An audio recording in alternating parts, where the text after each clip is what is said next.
자,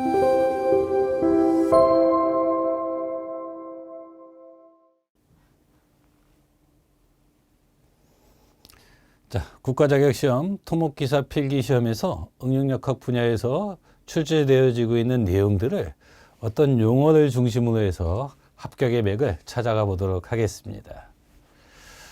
자, 역학을 이제 공부하는 방법이 다양한데요. 그 다양한 방법 중에 이제 시험을 준비하는 방법은 각 단원별로 큰 제목을 기억하는 겁니다. 보통 이제 책마다 이제 목차가 있잖아요. 그래서 이제 처음 공부하는 사람들은 그 목차에 대한 중요성을 잘 못 느끼는데, 공부를 많이 하고 어느 정도 수준에 올라간 사람들은 야, 목차만 봐도 책의 내용을 알 수 있다, 이런 얘기를 합니다. 그 내용이 허언이 아니라 오랜 훈련과 숙달을 통해서 이루어진 어떤 성취죠. 그래서 그런 성취, 누군가 먼저 이룬 선배들의 그 성취를 귀담아 듣는다면, 자, 시험을 준비하는, 역학시험을 준비하는 수험생 여러분들도 당연히 따라했을 때 좋은 결과를 얻을 수가 있을 겁니다. 그러면 이제 힘의 평형, 지점 발력, 전단력, 휨 모멘트, 트러스 구조 해석, 단면의 성질. 자, 이 이후에 한 5개가 더 있어요. 응력과 변형률, 그 다음에 보의 휨 변형, 구조물의 변형이죠. 그 다음에 에너지 이론, 카스틸리아노의 정리라든지 가상인의 원리라든지, 그 다음에 기둥, 독립적인 이제 기둥, 보통 기둥은 재료역학에서 많이 다루는데 기둥에 관련된 내용이 있고, 최종적으로 이런 모든 정정 구조를 공부한 후에 학문상 끝이 없는 부정정 구조가 있습니다. 그렇다면 이제 그 제목별로 큰 단원을 먼저 설정을 해 놓은 다음에 하나의 단원을 세부적으로 놓고 보니까 힘의 평형에서는 어떤 내용이 있고, 각각의 단원, 지점 발력에서는 어떤 내용이 있고, 그런 내용들을 먼저 이렇게 지금 제가 정리해 놓은 것처럼 다이어그램 형태로 요약을 할 수 있다면 시험 준비하는데 아주 시간을 단축할 수 있는 효율적인 수단을 제공할 것이다 라고 보는 겁니다. 물론 여기에 파생되어지는 그렇게 많은 공식이 있는 게, 수많은 공식이 있는 게 아니라 몇 개의 공식이 있는데 그 공식을 외워야 되는 건 당연히 수험생의 몫이 되죠. 그렇죠? 그렇다면 하나의 예를 들어보는 겁니다. 자, 그 예가 어떤 예냐? 힘의 평형과 관련된 내용에서 힘이라는 게 물체를 이동시키는 힘이 있고 회전시키는 힘이 있는데, 시험 문제 이런 제목으로 나오는 경우가 극히 드물고요. 예, 극히 드물고요. 이런 제목으로 나온다는 겁니다. 작용점이 같은 두 힘의 합력, R이라고 하는데요. 방향, 세타라고 그러죠. 이런 것들을 구하라고 합니다. 그리고 나서 은근슬쩍 이런 그림들을 2개를 그려준다는 거죠. 화살표 2개를. 그렇다면 이 2개가 하나로 합쳐졌을 때 이 각도, 전체의 각도를 알파라고 했을 때 P 첫 번째 힘, 두 번째 힘 바뀌어도 상관없습니다. 이거의 관계가 R로 표현이 됐을 때는 분명히 P1과 P2와 알파가 될 텐데, 자, 하나의 예를 지금 공부하는 게 아니니까요. 이런 형태로 표현이 된다는 거예요. 피타고라스의 정리에 의한 결과값이니까 여기에 루트가 붙는다, 이런 내용을 외워야 되는 건 수험생의 몫이 되는 거고, 이런 형태가 이런 그림의 형태로 출제가 된다라는 것을 수험생 여러분들이 알고 계시면 그만이라는 겁니다.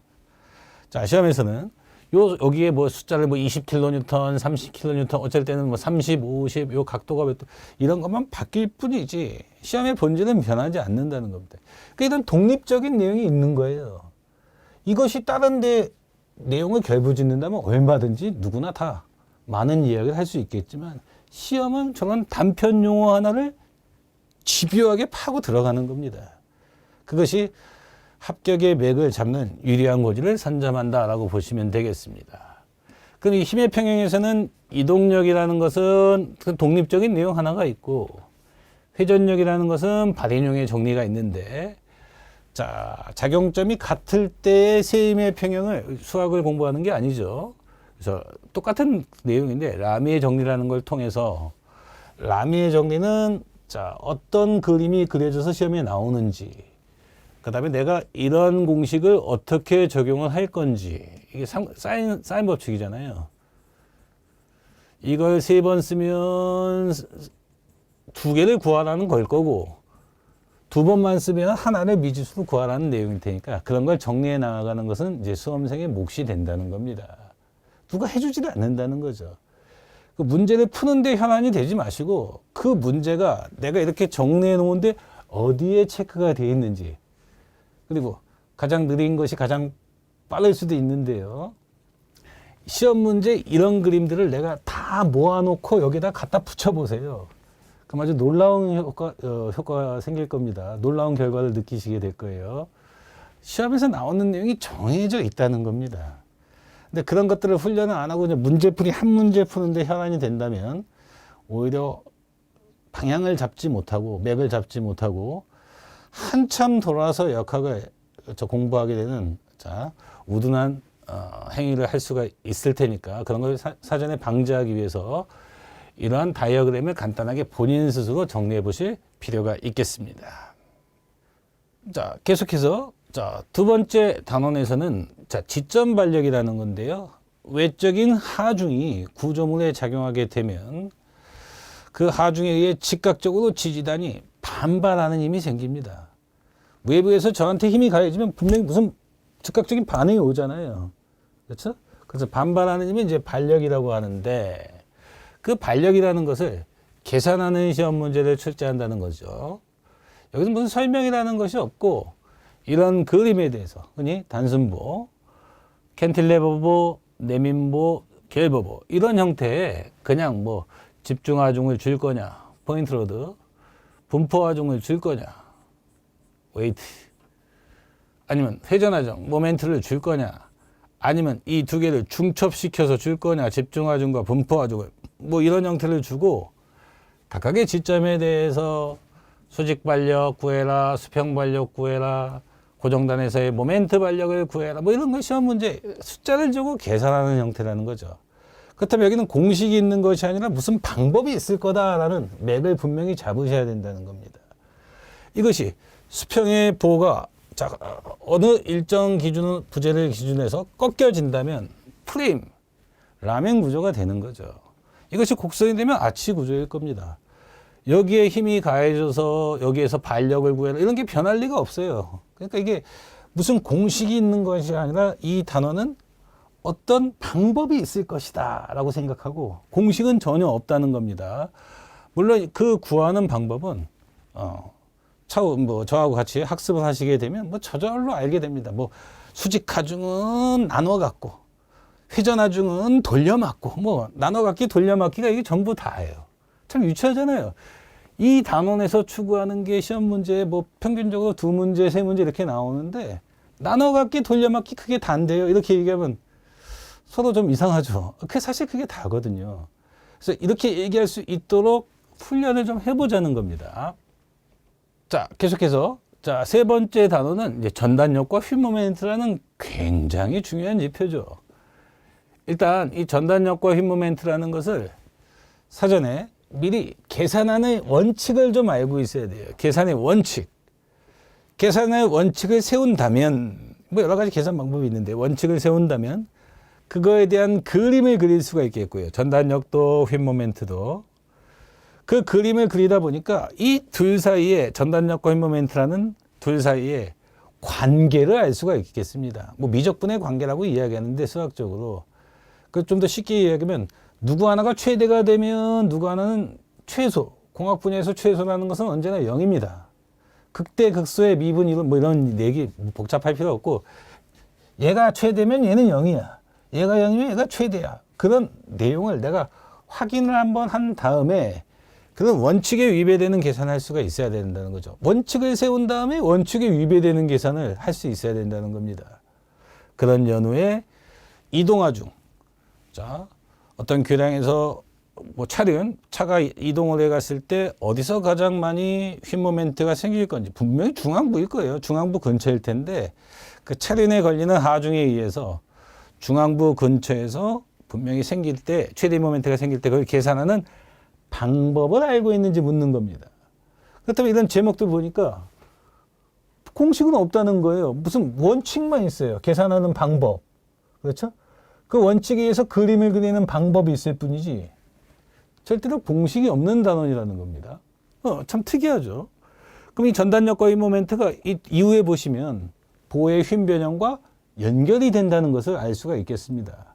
그 결부 지을 때 기하학적인 방법에서 공액보법이라는 곳에서 처짐각, 처짐을 구할 때 전단력은 처짐각을 구하는 것이다. 휨 모멘트는 처짐을 구하는 것이다. 그러니까 이 분야가 가장 기본이 되면서 역학 부분의 핵심이 되는 중요한 내용이니까 여기만 잘 정리하게 되면 이 내용도 알 수가 있고 이 이후에 7장과 관련된 7번째 내용과 관련된 내용도 자연스럽게 알 수가 있는 대단히 중요한 단원이라는 겁니다. 자, 그 이후에는 트러스 구조 해석을 하는데 어떤 사각형의 프레임이 굉장히 위험하니까 직선의 부재를 어떻게든 경사지게 갖다 대어서 삼각형의 연속 집합체로 만든 구조를 트러스라고 정의하는 거죠. 그렇다면 트러스 구조에 절점의 하중이 작용했을 때 얘 부재, 현재는 얼마의 힘을 받습니까? 힘이 작용했을 때 경사부재는 얼마의 힘을 받죠? 그러니까 숫자를 주고 계산하라는 시험 문제가 주로 나옵니다. 그런데 계산하는 방법이 절점법이라는 방식이 있고 절점에 대한 관찰입니다. 절점이 수평 수직으로 이동하지만 않는다는 관찰을 하면 되니까 간단한 연립방정식을 통해서 시험 문제를 출제하도록 유도하고 있다는 걸 본인이 깨닫는 거예요. 그 다음에 절단법이라는 방식은 구하라고 하는 특정의 부지를 수직 절단 내에서 전단력이 생기지 않는다. 그러니까 이게 굉장히 중요하죠. 전단력이 생기지 않는다는 조건을 거는 거죠. 그래서 복부재를 구하는 방법. 휨 모멘트가 생기지 않는다라는 조건을 걸어서 현재들을 구하는 방법을 절단법이라고 하는 겁니다. 그래서 복제 계산, 현재 계산 이렇게 나누어지는데 결국 여기도 보면 무슨 방법만 있지 공식이 없다는 거예요.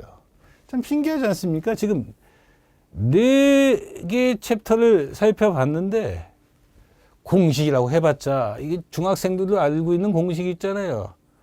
하나의 힘과 하나의 힘 이것을 루트를 씌우면 합력이 된다. 이건 중학생들 공식이죠. 이렇게 삼각형이 있을 때 그럼 이 화살표와 이 화살표가 같을 때 이거의 제곱과 이거의 제곱은 이거의 제곱과 같다. 뭐 이런 내용 아닙니까?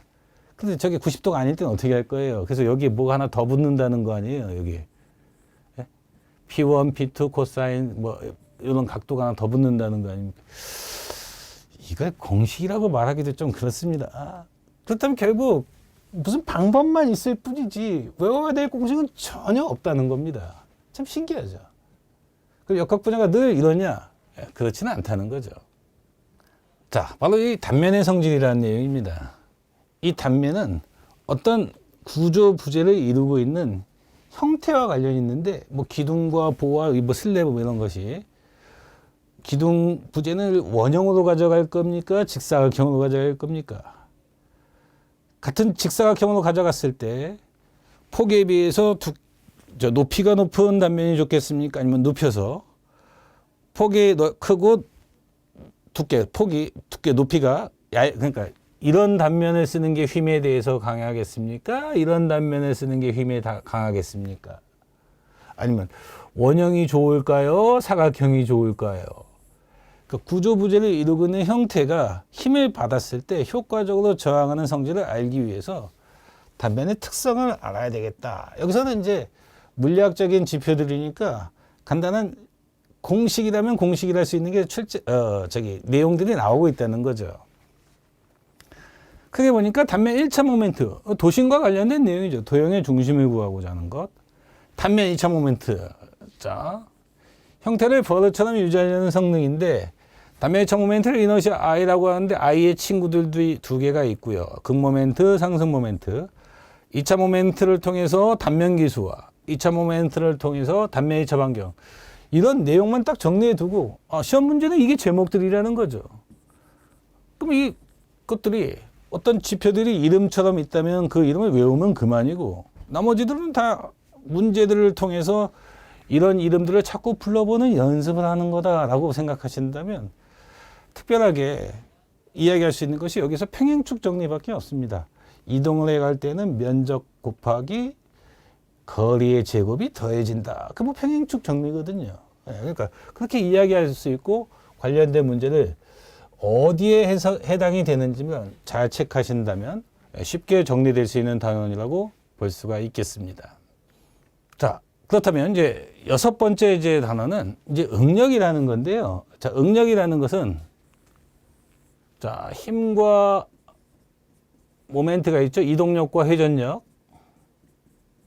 그럼 여기 뭐 지점 발력, 외적인 하중과 발력, 그 다음에 전단력과 휨 모멘트와 내추럴 포스 축 방향력 이런 것들이 이제 힘을 계산하는 부분이고 분야고. 자, 이제 단면의 성질이라는 게 있었죠. 절단된 면의 성질, 단면 1차 모멘트, 단면 2차 모멘트, 단면 계수, 단면 1차 반경 이런 것들을 따로따로 공부한 다음에 여기에 자, 교집합 성격이죠.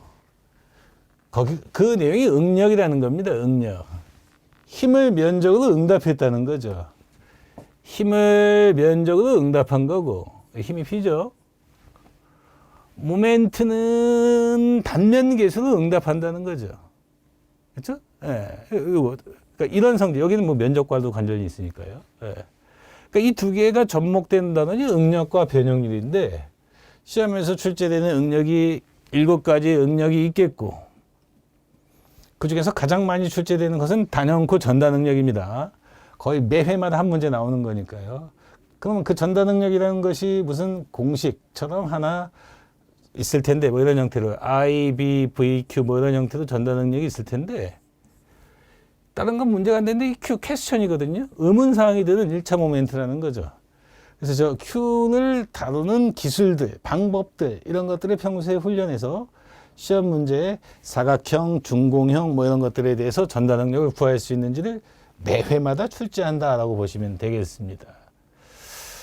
자, 면적당에 이미 있다면 형태의 변화된 정도, 변형률이라는 게 있다는 거죠.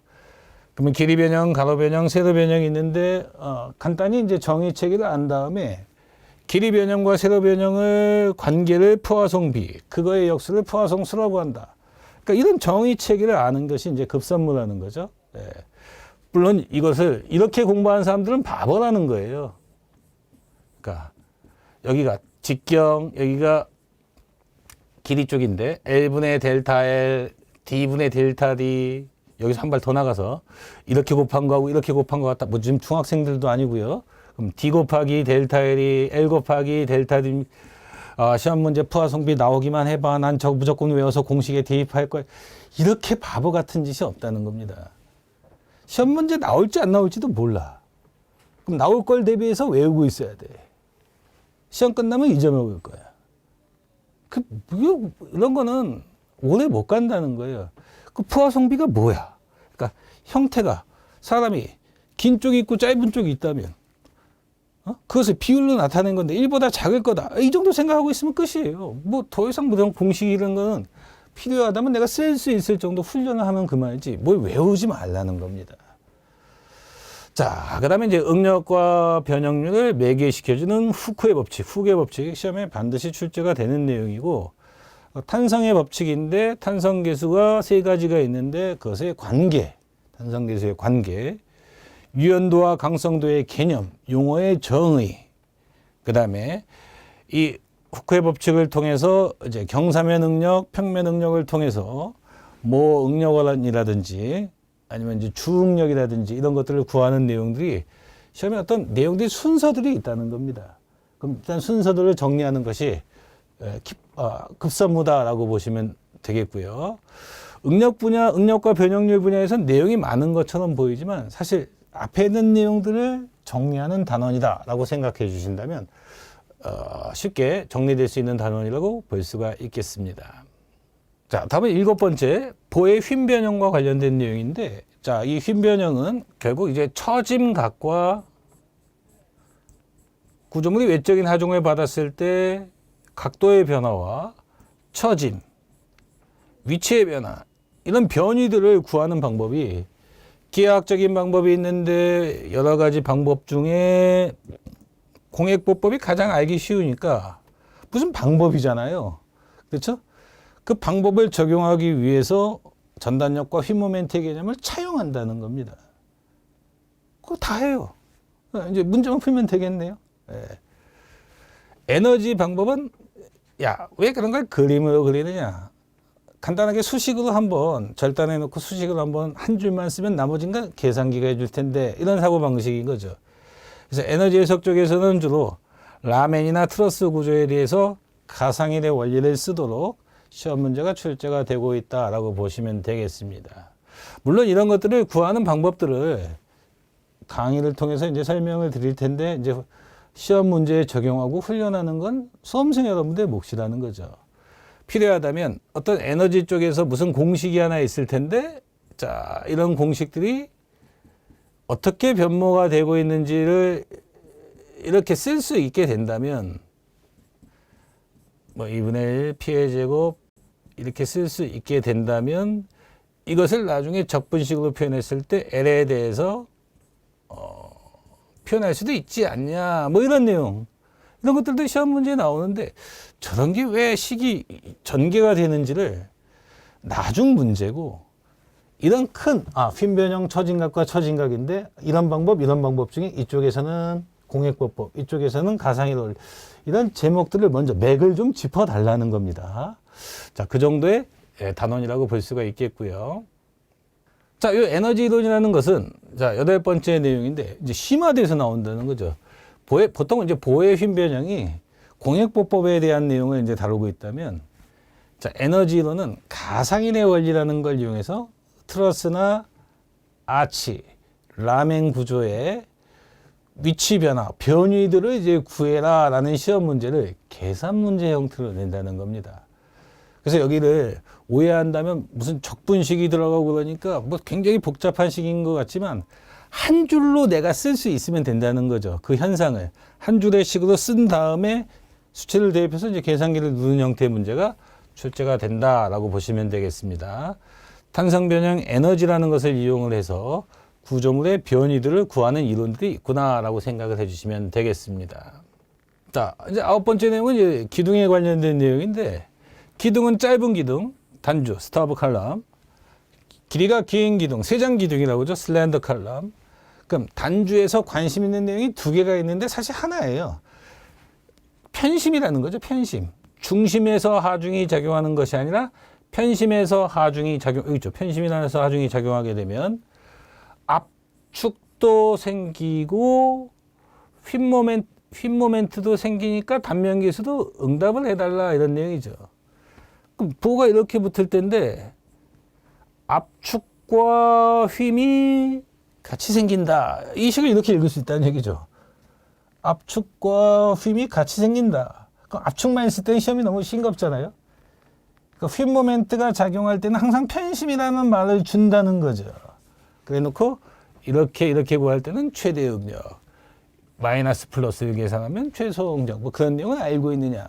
그럼 이 값을 0으로 만들게 됐을 때는 이렇게 압축과 휘민장의 조합을 0으로 만들게 됐을 때 단면에 핵이라는 내용이 나온다라는 결국 이 식 하나를 알고 있는 것이 이제 단주의 내용입니다. 그게 다예요.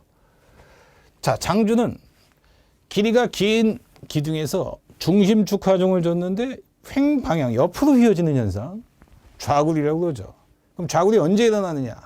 부제가 가늘고 긴 비율, 가늘세 길 장자를 써서 가늘고 긴 비율을 초과할 때, 세장비를 초과할 때 좌굴이 발생이 된다. 뭐 그런 내용이에요. 두 개의 제목밖에 없어요. 물론 계속 말씀을 드리지만 좌굴하중 그러면 KL의 제곱, 원주율 파이의 제곱, 이하 이런 걸 외우는 건 나중 문제라는 거예요. 세장비 그러면 R분의 KL인데 버클링 랭스요. R이라는 것이 단면의 전 모멘트를 면적으로 나눈 제곱근이니까 내가 시험 문제 2차 반경으로 시험 문제 줄 리가 없겠다라고 생각을 하고 항상 뭐 이런 형태의 시험 문제를 낸다는 거죠. 그렇죠? 이쪽이 10이고 이쪽이 20인데 세 장비를 구해라라고 했을 때는 이 I 값을 강축으로 넣을지 약축으로 넣을지 내가 선별을 해야 된다. 그런 식을 아는 건 수험생의 몫이 되지만 그 이후에 문제를 푸는 방법들이라든지 주의할 점을 수험생 여러분들이 알기 힘드니까 이제 제 강의를 통해서 좀 조심해 달라. 이런 것이 시험의 출제 키포인트다. 이런 것들을 설명을 드린다는 겁니다. 아무튼 기둥에서는 하나예요. 단주는 편심이라는 내용. 그런 키워드를 좀 알아야 되겠고, 장주에서는 좌골, 세장비. 이게 붙어 다닌다. 이게 붙어 다니는 거예요. 이게 두 개가. 붙어 다닌다. 예, 그런 용어들을 잘 정리해 두신다면 아주 무난하게 정리할 수 있는 단원이라고 볼 수가 있겠습니다. 자, 마지막으로 이제 부정전 구조인데요. 자, 이 부정전 구조는 정할 수가 없어요. 그렇죠? 끝이 없습니다. 그럼 아주 적게 나올 때는 20문항 중에 한 문항. 어쩔 때는 2문항 내지 3문항까지도 나오는데, 자, 뭐 속된 말로 뭐 다 맞아야 시험입니까? 뭐 다 맞으면 누가 상 주는 시험 아니죠. 다른 과목에 민폐 안 끼칠 정도로 12개 이상만 맞으면 되는 거니까 이 과목을 어렵게 느끼고 좀 힘들게 느끼신다면 속된 말로 여기는 공부를 안 하셔도 큰 상관이 없어요. 이게 좀 학교 가면, 학문을 공부하는 학교 가면 제가 이런 얘기를 드릴 수가 없는데, 시험을 준비할 때는 복잡한 거 그냥 없애버리라는 겁니다. 꼭 시험 문제를 변위일치법을 써달라고 하는 시험 문제가 있어요. 아니, 처짐도 잘 못 구하겠는데 그 처짐을 이용하는 해법이야. 쉽지 않겠죠? 최소일의 원리라는 것이 있어. 꼭 저걸 써야 돼? 예. 최소일의 원리, 리스트워크요. 뭐 부정전 구조물에서 외적인 하중과 지점 반력이 구조물의 최소의 에너지를 만들 것이다라고 해서 0을 만들어 놓고 시작하는 방법이죠. 지점 반력을 구하기 위해서. 미적분의 통달에 있어야 됩니다. 아유, 나 미적분 잘 몰라. 3년 모멘트법, 3개의 모멘트에 대한 연속적인 방정식을 쓰는데 연속 보일 때만 효과적이, 나머지 고정단위 있을 때는 비효과적이야. 처진각법? 좋긴 좋아. 어떤 구조물이든 다 사용되어질 수 있어. 그런데 연립방정식의 수가 한 3개만 돼도 미지수가 6개가 돼버리니까, 2원 1차니까 6개가 돼버리니까 아우, 수계산하는 것도 복잡해. 그러니까 시험 문제가 정해져 있다는 거예요. 아주 간단한 것만 낸다는 겁니다. 그런데 그 간단한 것조차도 수험생들한테는 버겁다는 거예요. 평소에 훈련이 안 돼 있다면. 그렇다면 모멘트 분배법. 이것도 쉬운 구조물은 쉬운데 어려운 건 굉장히 어렵습니다. 그러니까 결국 어떤 해법을 써서 문제를 해결해 나갈지, 해석을 해 나갈지는 해석을 하는 사람의 선택의 자유입니다. 나는 이 방법이 좋아, 나는 이 방법이 좋아. 근데 어떤 방법이 좋은지를 아는 것조차도 힘들어요. 그래서 이 단어는, 앞에 있는 단어는 완전히 마스터한 후에 원래 공부를 해야 되는 거니까 시험을 준비할 때 버거우시다면 그냥 넘기셔도 큰 상관이 없겠다. 대신 전형적으로 많이 출제되는 유형들이, 여기서 꼭 나오는 유형들, 여기서 꼭 나오는 유형들, 여기서 꼭 나오는 유형들 몇 개 정도만 알아도 실제 시험 준비는 큰 무리가 없다라고 보시면 되겠습니다. 자, 간단히 각 단원별로 자, 중요한 키워드가 되는 맥을 한번 짚어봤는데, 수험생 여러분들도 지금 이 내용을 통해서 내가 실제 시험을 보러 가기 전에 시험을 한 2, 3일 정도 앞두고 이렇게 한번 써보는 거예요. 1장에서는 힘과 모멘트에서 중요한 내용이 뭐가 있고 출제되어질 만한 내용이 뭐가 있다. 2장, 지점 반력은 무슨 공식이 없고 방법만 있을 거다. 그럼 내용을 적어보면 신기하게 30개가 안 된다니까요. 그 30개가 안 되는 내용을 수험생 여러분들이 길을 못 찾아서, 맥을 짚지 못해서 자, 돌아가는 경우가 많은데, 결코 수학을 잘해야 역학을 잘하는 게 아니고, 그 다음에 학교에서처럼 무엇을 증명을 하고 뭐 그런 내용이 아니니까 어떤 용어 중심, 단편적인 용어 중심으로 내용을 정리하신다면 분명히 쉽게 역학 과목을 정복할 수 있을 거라고 볼 수 있겠습니다.